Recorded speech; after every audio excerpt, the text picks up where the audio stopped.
Nouvelle édition sur votre chaîne de télévision Congo 24, mesdames et messieurs, bienvenue. Bon nombre de Kinois rejettent l'idée d'un quelconque dialogue avec le rebelle du M23 soutenu par le Rwanda.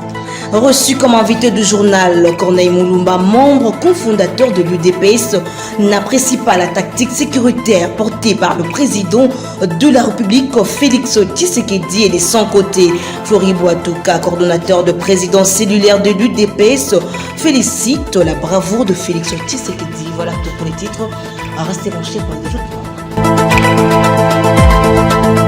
Encore une fois de plus, bienvenue. Poursuite de la 27e conférence de partis sur le changement climatique en Égypte. Le Premier ministre Saman Konde Kenge, représentant le président de la République, Félix Tshisekedi, a vanté le leadership environnemental de la République démocratique du Congo, mais aussi la position de pays solution qu'occupe la RDC dans la bataille contre le réchauffement climatique ainsi que ses immenses réserves en ressources naturelles.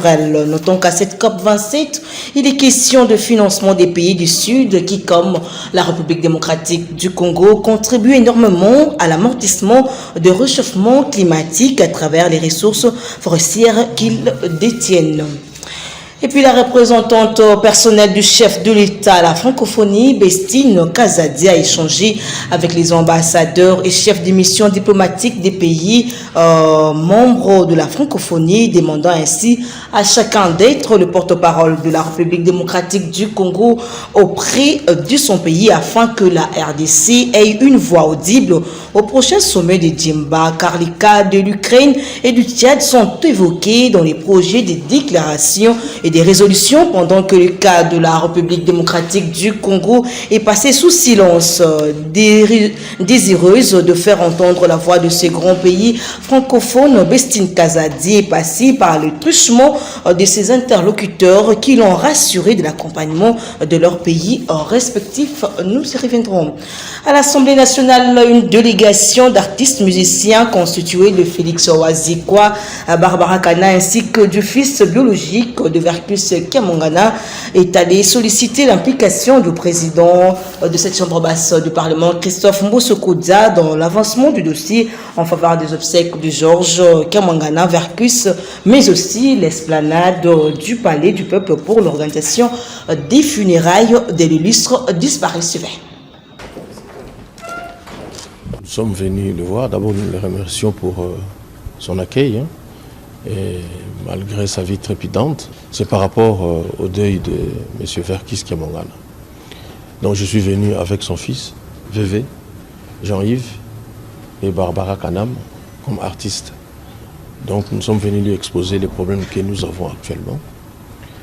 Donc ça fait déjà 3 semaines que le corps de Verkus est la mort. Ça en fait un peu trop pour une telle personnalité.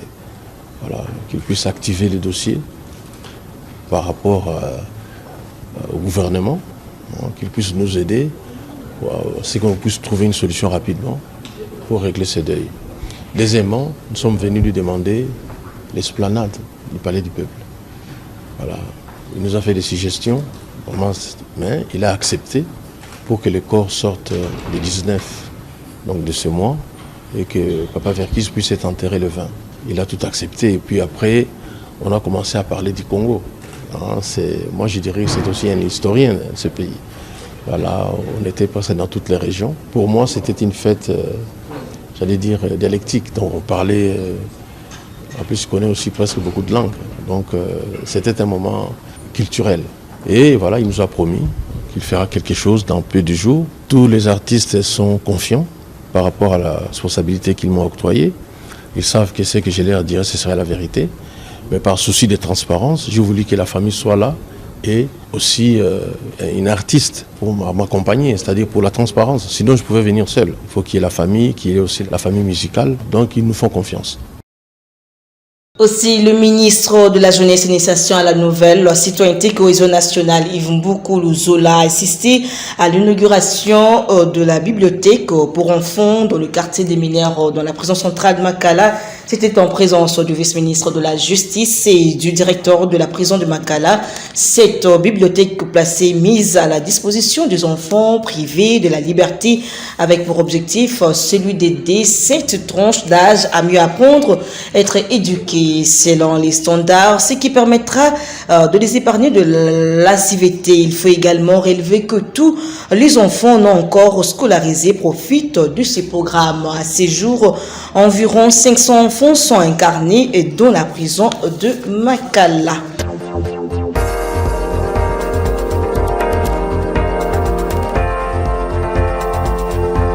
Comme annoncé dans les titres, deux invités dans ce journal, Corneille Moulumba, membre cofondateur de l'UDPS, et Flori Boitouka, coordonnateur de présidence cellulaire de l'UDPS. Chacun à son tour va commenter l'actualité, surtout sur la situation sécuritaire de l'Est de la République. Corneille Moulumba, bienvenue.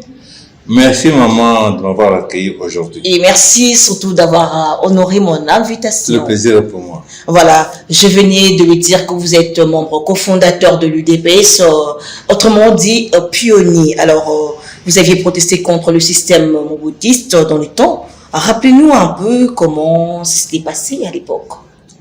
Écoutez, en réalité, madame, je milite depuis les années 76. À l'époque, nous étions très jeunes, avec des garçons comme Marcelin Tichambo, l'ancien gouverneur du Sud Kivu, avec beaucoup d'autres. On s'est connus en tant que jeunes en train de militer là-bas. Les Godard Motemona et autres notamment. Ouais. Et en 1980, 13 députés, qu'on appelait à l'époque commissaire du peuple, adressent une lettre ouverte au président Mobutu, dans laquelle il critique le système qui règne dans le pays. Le système électoral. Le système, la gestion du pays. Okay. La gestion du pays. Et l'un des 13 parlementaires, M. Joseph Ngadoula, dans une méditation avec la fille, me fait parvenir une copie de cette lettre ouverte. J'ai lu ça, ça m'avait beaucoup touché, je me suis engagé et nous avons tout fait pour faire connaître au monde le contenu de cette lettre ouverte. Quand Mobutu a pris cela, il les a arrêtés. Un an après, il les libère et il lui écrit une seconde lettre dans laquelle il lui informe que nous avons créé notre parti qui s'appelle UDPS. Et on me fait parvenir une copie de cette lettre-là. Ouais. Quand je vois ça, je prends l'engagement. Je jure que si cette affaire devait échouer un jour, ce ne soit pas par ma faute. Je prends cette lettre, c'était qu'une simple lettre. Alors, avec d'autres, nous sommes battus pour donner corps maintenant au parti. Statut, projet de société, logo, et tas d'autres choses qui font installer le comité partout. C'est comme ça que le logo de l'UDPS, là, que vous voyez, c'est moi qui ai conçu ça. Conçu par vous? Oui, c'est moi qui ai conçu ça. Et c'est ainsi que l'affaire est partie. Nous avons continué à faire la propagande, installer le comité, et former la communauté nationale et internationale. Voilà comment c'est parti. Et donc, on appelle fondateur ceux qui avaient signé cette lettre adressée au président Mobutu, l'informant que nous avons créé le parti. Ouais. On appelle cofondateur tous ceux qui, au même moment, ont pris ça en main et ont permis de donner corps à l'UDPS. Merci beaucoup pour cet éclaircissement et que peut-être de ceux-là qui n'étaient pas au courant de l'histoire ont comme profité en bref ce que vous avez dit. Alors, Étienne Tshisekedi était déjà mort. Est-ce que vous soutenez votre fils ou fils de votre ami? En l'occurrence, je veux dire le président de la République. Mais il faut d'abord retenir que Étienne Tshisekedi, pour nous les pionniers, c'est un compagnon de lutte. Ouais. Nous avons cheminé ensemble, nous avons pris cette affaire en main ensemble et nous sommes battus ensemble. Quand vous mettez un groupe de personnes ensemble, vous avez certains avec son tempérament qui peut briller, son tempérament et son étoile. Et c'est le cas d'Étienne Tshisekedi avec son tempérament assez téméraire et très courageux, il s'est imposé. Mais l'idée, c'est le projet de société de l'UDPS que nous défendons. Ce n'est pas la personne de Tshisekedi. Ce n'est pas la personne de fils de Tshisekedi. Mais on ne peut pas soutenir l'idée du projet de société sans pourtant soutenir le génité. Non, mais le projet de société, ce n'est pas le projet de société de Tshisekedi, c'est le projet de société de l'UDPS. Voilà. Il faut vraiment faire la différence. Ouais. Et moi, j'invite même nos compatriotes, de manière générale, à suivre les idées et pas les individus. Parce que les individus peuvent... Corneille Moulumba, ma question est celle, vous ne m'avez pas répondu. Ils ont pris. Félix Etienne Tshisekedi déjà mort, ok? Oui. Alors, est-ce que vous soutenez votre fils, ou je veux dire le fils de votre ami, parce que Etienne Tshisekedi fut votre ami. Mais je n'ai pas à soutenir ou à ne pas soutenir l'homme. J'ai à soutenir les idées. Qu'est-ce qu'il fait pour... L'UDPS a été créé pour servir le peuple congolais, pour servir le Congo. Alors, ce pas des actions qu'il posait... D'après vous, comment signifiez-vous les idées, les actions que Félix Tshisekedi mène? Sincèrement, je ne soutiens pas beaucoup. Je ne vois pas ce que je vais soutenir. Pour quelle raison? Parce que, à mon avis, ça ne correspond pas à notre combat politique. L'UDPS a défendu des valeurs avec beaucoup de courage. Les valeurs de non-violence, les valeurs de démocratie, les valeurs de dialogue. Aujourd'hui, vous écoutez un peu les médias, vous entendez beaucoup d'argent détourné, d'argent volé, des problèmes comment dirais-je, face à l'ennemi, comment ça se passe, tout. Moi, je pense qu'on ne s'est pas battu pour ça. On s'est battu pour avoir une armée forte, un grand pays fort, une bonne économie. Si c'était pour détourner de l'argent, il y a longtemps que le DPS serait terminé. Si le DPS est vivant jusqu'à aujourd'hui, c'est parce que nous avons dit, pas besoin d'argent. Il faut de conviction. Corneille Moulumba, voudriez-vous dire que le président actuel, Félix Tshisekedi, qui est le fils de votre ami, n'est pas dans la vision de son père? Mais encore une fois, ne parlez pas de son père, parlez de l'UDPS. Je suis de corps, d'esprit, de sang, de tête, UDPS. Alors, faisons en sorte de... Parce que quand vous parlez UDPS, vous parlez idée. Quand vous parlez Etienne Tshisekedi ou Frédéric Kibasa, vous parlez individu. Ça n'a pas d'importance. L'individu, il y en a plus de 5 millions en RDC.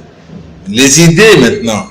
Qu'est-ce que nous faisons pour ce peuple? Qu'est-ce que nous faisons pour ce pays? C'est là qui est important. Alors, mon problème, c'est de dire, bon, face à la guerre, qu'est-ce que nous faisons? Face à la situation des conditions de vie des Congolais, qu'est-ce que nous faisons? Face au chômage des jeunes, qu'est-ce que nous faisons? Voilà les choses importantes. Alors, comment vous appréciez la tactique sécuritaire portée par Félix Tshisekedi? Non, je n'apprécie pas. Je n'apprécie pas. Expliquez-vous. Je m'explique. La RDC est un pays de plus de 100 millions d'habitants. Quand vous prenez la population, les populations de tous les pays qui entourent notre pays, la RDC, c'est presque autant. Donc, il y a autant de Congolais qu'autant d'habitants dans tous les pays voisins. Vous prenez le Portugal, l'Espagne, l'Italie, la Belgique, la France, l'Allemagne, la Grande-Bretagne, la Suisse, et j'en passe, les Pays-Bas, tout ça mis ensemble, c'est plus petit que la RDC. Ouais. Nous avons les minéraux les plus recherchés dans le monde entier. Les plus recherchés. Nous avons un climat formidable, un potentiel agro-pastoral formidable. Nous avons faim. Nous continuons à avoir faim. Les petits Rwandais nous marchent sur les pieds. Et nous avons autant de millions de jeunes qui sont au chômage, ainsi de suite. Donc, ça veut dire que quelque part, nous devons revoir notre politique. Alors, sur le plan sécuritaire, un pays comme la RDC, il doit comprendre que Félix Tshisekedi n'est pas arrivé au pouvoir par un coup d'État. Il n'est pas arrivé au pouvoir dans une guerre. Il y a eu une passation pacifique et civilisée. Exactement. Donc, il y a même eu remise, reprise. C'est important parce que ça veut dire que vous pouvez commencer à travailler le même jour. N'est-ce pas? Et la question est, qu'est-ce qu'on a pris comme disposition pour sécuriser notre pays? La RDC ne peut pas avoir 140 militaires, on peut avoir 2 ou 3 millions de militaires, de soldats dans ce pays. La RDC doit avoir des budgets de 200, 300 milliards de dollars, pas des budgets de 10 milliards de dollars et compagnie. Donc, je veux dire que ce qui se passe pour le moment, moi, m'inquiète sérieusement. Quand je vois que notre pays est entré dans l'EAC, l'EAC est composé de pays qui nous font la guerre, l'EAC est contrôlé par les États-Unis, et que, comment dirais-je? Mais à la place, qu'allez-vous proposer? Mais d'abord, il faut interrompre cette affaire de l'EAC, il faut annuler ça. Nous n'avons rien à gagner. 2, je pense qu'il est urgent, il est important aujourd'hui que nous puissions même transférer vers l'est de notre pays au moins 30 000 de nos militaires, premièrement. Deuxièmement, pardon. Troisièmement, je pense que puisque tous ces pays qui nous font la guerre là sont pratiquement dirigés par des militaires, que le président de la République désigne au moins un premier ministre militaire aussi en général, pour qu'il y ait un peu, qu'on parle de la même chose. C'est d'abord ça. Alors, je pense que déjà, ça, symboliquement, c'est important pour notre population qui va quand même sentir qu'on prend des mesures et ça peut faire changer beaucoup de choses. Corneille Mulumba, devrions-nous entrer dans le Rwanda ou plutôt continuer d'attendre une force régionale pour sécuriser la RDC dans sa partie Est? Madame, ni l'un ni l'autre. On n'a pas besoin d'entrer dans le Rwanda. On n'a pas besoin des troupes de l'EAC qui vont arriver chez nous. Et est-ce que vous allez les chercher comment? Puisqu'ils vont entrer, ils entrent officiellement. Vous avez signé des accords avec eux. Vous ne pouvez pas parler d'invasion. Ils sont arrivés à notre demande. Ils sont là. 5 armées, avec sans compter la MONUSCO, avec des moyens plus importants que notre armée. Avec leur nombre de militaires, on ne le connaît même pas. Donc, il n'y a aucun intérêt pour ça. Ensuite, comment dirais-je, on n'a pas besoin de l'EAC, n'est-ce pas? On n'a pas besoin de l'EAC pour ça. Pour le Rwanda, qu'est-ce que l'RDC va faire avec le Rwanda? Il va attaquer le Rwanda pour gagner quoi? Je pense qu'avec le Rwanda, comme tous les autres pays, notre problème c'est la dissuasion. Créons les conditions pour qu'aucun pays voisin ne nous importune. Je veux dire que dotons la RDC d'une armée à la hauteur de son potentiel. C'est votre mot de la fin, j'espère. Il n'y a pas de problème. Dotons la RDC d'une armée à la hauteur de son potentiel. 2-3 millions de soldats, pourquoi pas. Nous avons des minerais, utilisons-les pour nous procurer des armes. Nous avons un centre de formation de commandos. Formons des commandos. Voilà, à partir de là, la guerre sera terminée parce que personne n'osera nous attaquer, parce que c'est que s'il ose. Pensez-vous que c'est facile? À nous de le décider. Nous devons décider. C'est à nous de le décider. Le président de la République, il est le commandant suprême, non? Exactement. Il décide. Qu'il décide? Monsieur Corneille Mulumba, je rappelle que vous êtes membre cofondateur de l'UDPS, autrement appelé pionnier. Merci d'avoir passé sur ce plateau. À la prochaine. C'est moi qui vous remercie, madame, et je peux vous assurer qu'à tout instant, vous pouvez faire appel à moi. On ne peut pas faire de la politique sans communiquer, sans donner au peuple, sans partager avec lui les convictions. Merci beaucoup. Merci. C'est moi qui vous remercie. Poursuivons avec ce journal.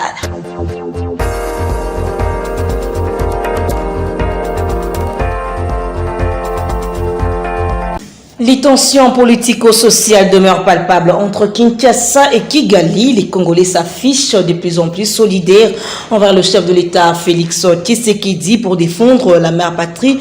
Il rejette dans la foulée l'idée d'un quelconque dialogue avec les rebelles du M23 soutenus par le Rwanda qui terrorise la population à l'Est. Joël Bombalé et Gloria Chikouti. Il y a bien des négociations et vous avez parce que quand ma négociation au de Bandiango ma négociation de Bandiango depuis Kala.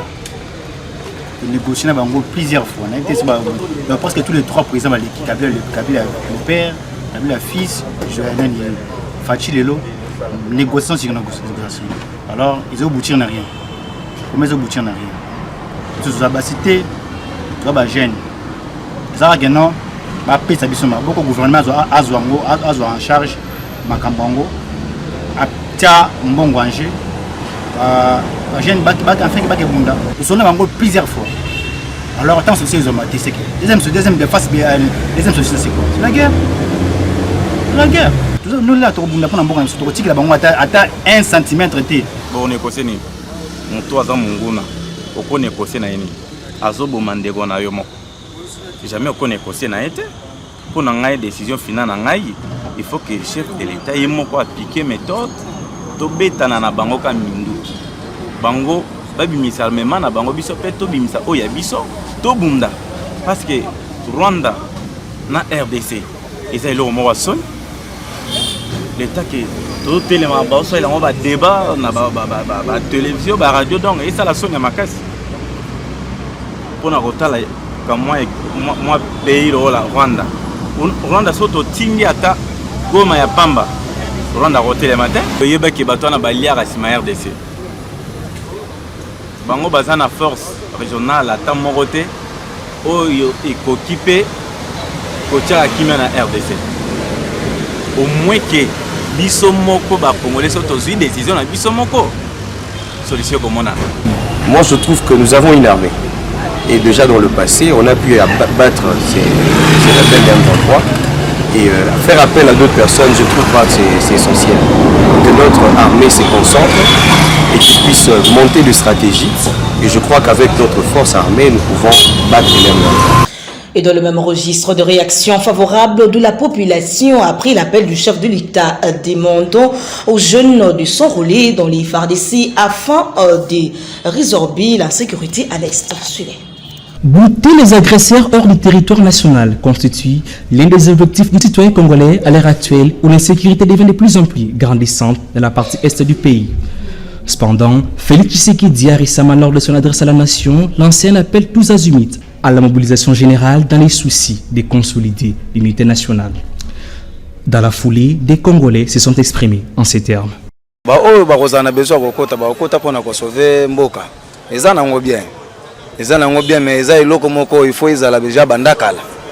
Mais tellement que bandango na retard, ba rebelle déjà, ba ennemi basi ba kotaki déjà et ko zo moata pour formation pe ko zo ata.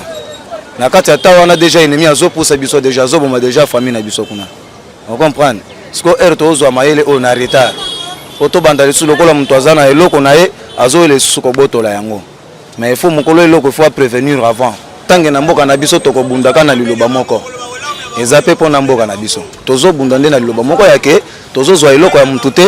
Tozo bunda pona mboka na biso ata nzambe moko likolo ko yokela biso to kolonga. Ana lobi pona nga na biso ba mikolo me pesi biso ba formation. O soki yindi toki ndekaka. Soki pona bana belete nga kutu na nyagi donc na mikendele déjà pour Rwanda zo pesi biso kanda bakasi.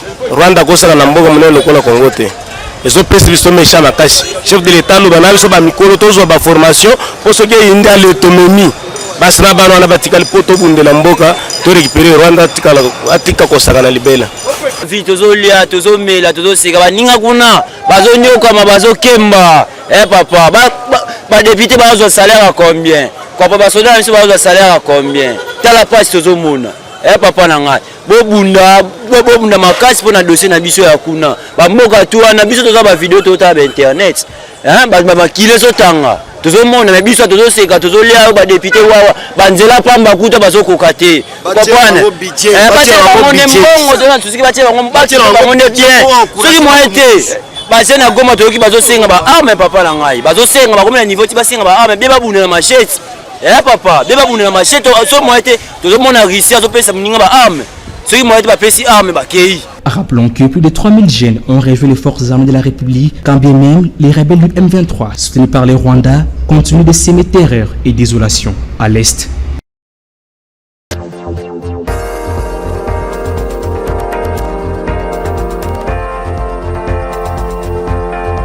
Florie Boitouka, vous êtes coordonnateur du collectif de présence cellulaire de l'UDPS Tshisekedi dans la province de Kinshasa. Je signale que vous êtes le deuxième invité du journal. Alors, d'abord une question par rapport à votre parti politique UDPS. Et ça marche ou vous vous comportez encore comme un parti politique d'opposition? Merci madame pour la question. D'entrée de jeu, je confirme qu'à l'UDPS ça marche. Nous sommes un parti politique de masse, vous savez, mais l'ordre est très rétabli par le secrétaire général Augustin Kabou, que je salue. Et à l'heure actuelle, les présidents cellulaires de l'UDPS ont été instruits par le secrétaire général de procéder au enregistrement des membres du parti. Et les registres d'enregistrement ont été remis au fait à tous les présidents cellulaires. Et la première étape c'était Kinshasa et la deuxième c'est dans le Bas-Congo et nous allons répondre ça dans toutes les 26 provinces de la République démocratique du Congo. Je pense comme tout un parti politique organisé, structuré, et l'UDPS se comporte bien. Aussi il y a des petites zones de tension, d'incompréhension. Ça en fait ce sont des histoires de famille. Les familles, il faudrait bien marquer sur ça parce que vous êtes un parti présentiel. Non, mais c'est... Négliger ça, c'est... Non, en fait, nous sommes une association de plusieurs personnes. Si les autres deviennent par moments impatients, ou soit ils font très mal la lecture de l'actualité politique, ils peuvent aussi avoir des idées qui ne sont pas en fait totalement vraies. Et ça, c'est à l'interne, c'est au niveau de la famille. Un parti de masse, il y a toujours cette réalité, mais la direction est donnée par le secrétaire général. Aujourd'hui, les présidents cellulaires sont à pied d'œuvre parce qu'il faut rappeler que c'est par les cellules que les membres sont recrutés, sont recensés et sont informés conformément les statuts de notre parti. Et avec tout ce qui se passe dans la partie est de la République, ne craignez-vous pas que ça retourne contre Félix Tshisekedi par rapport à son qu'il a? Je ne pense pas, le chef de l'État, d'ailleurs je salue son courage, parce qu'il faut rappeler aux Congolais, c'est une situation que nous avons héritée, c'est une situation qui n'a pas été créée par Félix Tshisekedi, mais comme tout responsable et quelqu'un qui a en fait un mandat de son peuple, nous avons pris au fait les taureaux par ses cornes. Vous savez, madame, la situation de l'Est n'a jamais eu l'attention, l'intégration de plusieurs comme ça est aujourd'hui, même au fait la motivation au niveau international. Aujourd'hui, la plupart des pays, des États, parce que la sécurité à l'Est doit en fait arriver à sa fin. La situation retournée contre Félix Tshisekedi, je ne pense pas. Pourquoi? Parce qu'aujourd'hui, madame, il faut rappeler aux gens, c'est grâce à Tshisekedi qu'on ne parle plus des tenues des militaires vendus dans des boutiques. C'est aujourd'hui grâce à Tshisekedi que le budget de l'armée est monté à 10%. C'est aujourd'hui grâce à Tshisekedi que nous avons ce qu'on appelle l'état de siège, madame, parce que l'état de siège a permis à ceux... Qui n'a rien abouti jusqu'à présent, malgré la provocation. Je vous envoie, madame, j'envoie aussi à certains Congolais qui doutent encore d'aller lire les rapports des Nations Unies au mois de juin 2021. Nous avons trouvé 3000 groupes armés qui sont réduits aujourd'hui à 128. Ça, c'est une grande prouesse, madame. Vous savez, madame, la situation de l'Est, l'état de siège a permis aujourd'hui aux gouvernements provinciaux de mobiliser l'argent. Pourquoi? Parce que les bastions occupés par les groupes armés ont été récupérés par le FARDC. Et là où il y avait des coupeurs de route qui empêchaient à ce que l'État récolte ses taxes et ses redevances ont été au fait libérés. Mais il y a encore certaines zones de turbulence que nous n'ignorons pas. Mais il faudrait dire que le travail qui est abattu jusque-là donne la lueur d'espoir qu'avec cet élan, l'ensemble avec tous les Congolais, nous allons... C'est qu'il sera encore élu en 2023. Non, mais je vous dis à l'heure actuelle, madame, les Congolais jouent que par ça. Les Congolais jouent par la réélection de Félix Antoine Tshisekedi Tshilombo en 2023. Pourquoi? Parce qu'il est le seul président de la République qui aujourd'hui, la lutte contre la corruption et le détournement sont devenus un cheval de bataille, madame. Parce que vous savez, lorsque vous n'avez pas un budget, lorsque vous n'avez pas de l'argent, l'État ne saura pas résoudre le problème. Et dans tous ces régimes passés, il y a eu un problème d'argent. Pourquoi? Parce que l'État n'arrivait pas à mobiliser. Madame, l'État vit de taxer les impôts. Pour que l'État arrive à mobiliser, à canaliser ses fonds, il faut mettre tout sérieux. Raison pour laquelle lorsque Félix Antoine Tshisekedi Tshilombo arrive au pouvoir, madame, la première des choses, il a renforcé les mécanismes de contrôle, de vérification. Aujourd'hui, on parle de l'IGF, aujourd'hui, on parle de la CNRF, aujourd'hui, on parle de la PLC, et aujourd'hui, on parle de la Cour des comptes. Tous ces instruments de l'État permettent à ce qu'aujourd'hui, qu'il y ait une mobilisation des fonds. Et avec l'argent, nous allons résoudre des problèmes mollo et avec l'État. L'appel à la mobilisation par le président de la République, comment vous la jugez?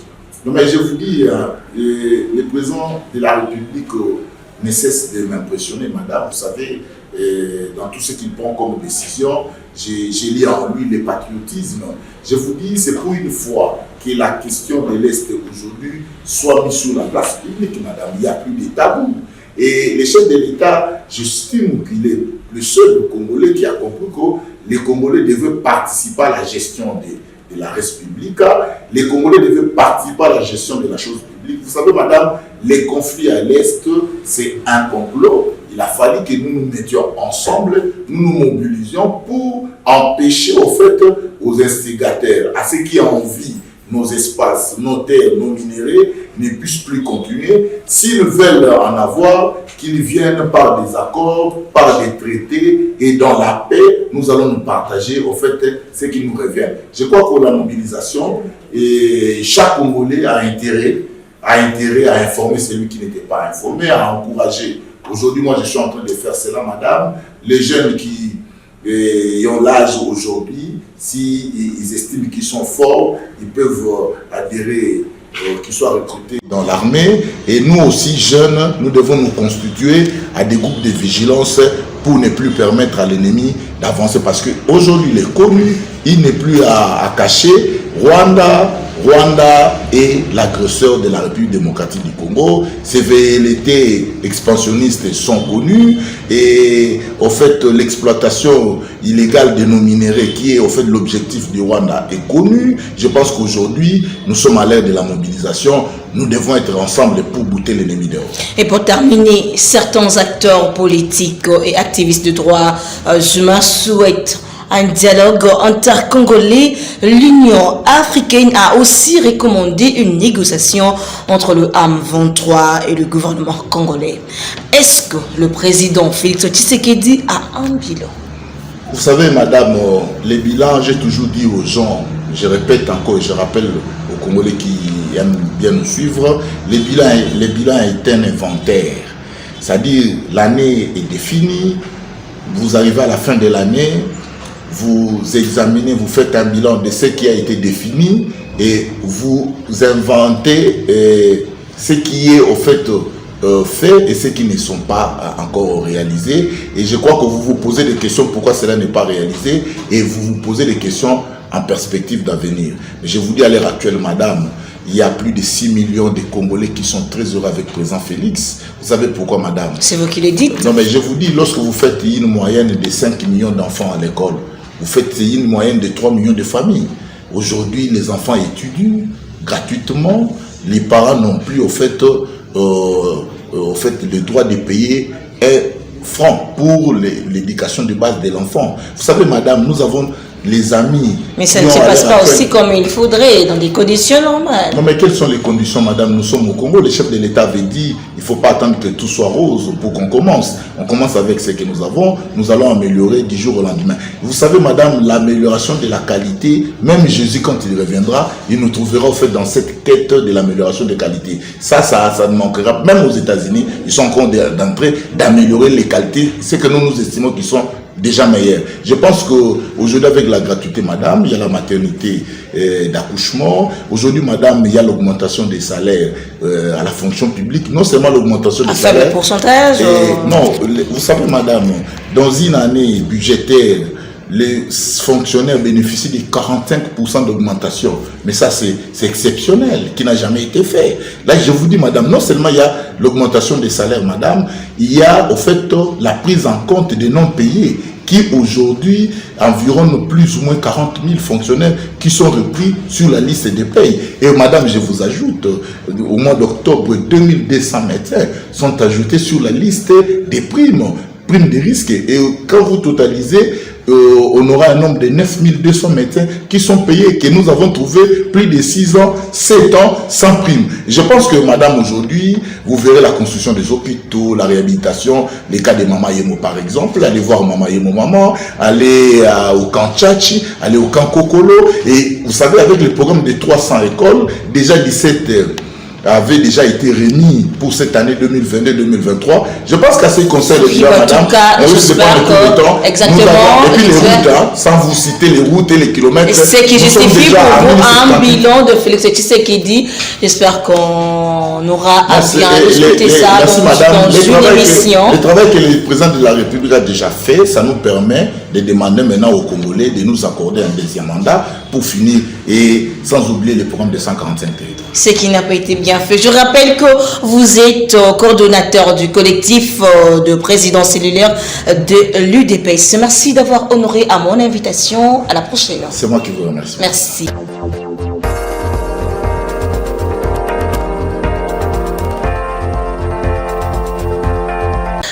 Le PCA des lignes maritimes congolaises Lambert Mende au Malanga séjourne depuis le week-end dernier à Abidjan avec une délégation composée de plusieurs collaborateurs où ils participent aux journées africaines de l'administration sur invitation de l'Institut national des administrateurs. Parlons société pour clore ce journal. Lancement le lundi 7 novembre 2022 du travaux de réhabilitation de la route Ma Campagne à l'envers la place commerciale qui était en dégradation depuis quelques semaines. Ce démarrage de réhabilitation intervient après les SOS des usagers de ces tronçons au gouvernement de la République. Suivez. À peine quelques semaines que l'avenue Ma Campagne était dans un état déplorable, mais ce lundi 7 novembre 2022, les travaux de réhabilitation ont enfin débuté pour assurer une circulation aux usagers qui empruntent ces tronçons. Ces travaux partiront de la station Ma Campagne jusqu'à la place commerciale, comme l'explique l'ingénieur. Les travaux que nous sommes en train de faire concernent les tronçons station Ma Campagne jusqu'au niveau de place commerciale. Pour ne pas faire travailler à la va-vite, nous avons dû commencer au niveau de l'avenue Bocage jusqu'à l'entrée de Chemin des Dames. Nous avons sectionné notre travail en tranches de sorte qu'il n'y ait pas perturbation du trafic vu que la route est vraiment fréquentée pour qu'il n'y ait pas trop d'embouteillage dans ce sens-là. Tel que vous êtes en train de voir, il y a plusieurs manières de faire. Par rapport au tronçon que nous sommes en train de réhabiliter, il y aura une chaussée rigide et puis les autres tronçons, on aura à faire en chaussée souple. La durée des travaux, c'est prévu que nous travaillons pendant 45 jours. Oui, nous sommes en train de parler parce que nous sommes en pleine saison de pluie pour ne pas aussi perturber la circulation. De l'autre côté, les usagers de cette route saluent le gouvernement congolais pour ces travaux de réhabilitation et demandent à ce que les autres routes dégradées soient aussi réhabilitées à temps. Malamu bosala na coin nyonso ezala teka Ma Campagne ezala teka po bomoni ma place moko boye bakondi baleka kuna bosali mais côté bato musu baza bosali te tala na le vert basali basondoli kene omona ndenge ezali kene na bakoin ezebele donc eloko na kosenga to sepela ndenge basala mais ezala te po bamoni ma place moko boye bato moko baleka kuna basali po na bango to sepeka pa bakonza mboka loko bazosala mais bazelaka te ke ebe bakananu bongo sala ya malamu te. Réhabiliter la route est une bonne chose, mais construire de caniveaux en est un autre, car le manque de caniveaux est l'une des causes des destructions de routes. Vous avez certainement compris que ce journal touche à sa fin. Vous nous avez pris en cours de diffusion. Voici le rappel des titres. Bon nombre de Kinois rejettent l'idée d'un quelconque dialogue avec le rebelle du M23 soutenu par le Rwanda. Et puis reçu comme invité du journal, Corneille Moulumba, membre cofondateur de l'UDPS, n'apprécie pas la tactique sécuritaire portée par le président de la République, Félix Tshisekedi, et de son côté, Fleury Boitouka, coordonnateur des présidents cellulaires de l'UDPS, félicite la bravoure de Félix Tshisekedi. C'en est fini complètement pour cette grande édition du journal. Un grand merci à toute l'équipe technique, rédactionnelle. Merci de nous rester toujours fidèles. À la prochaine. Au revoir.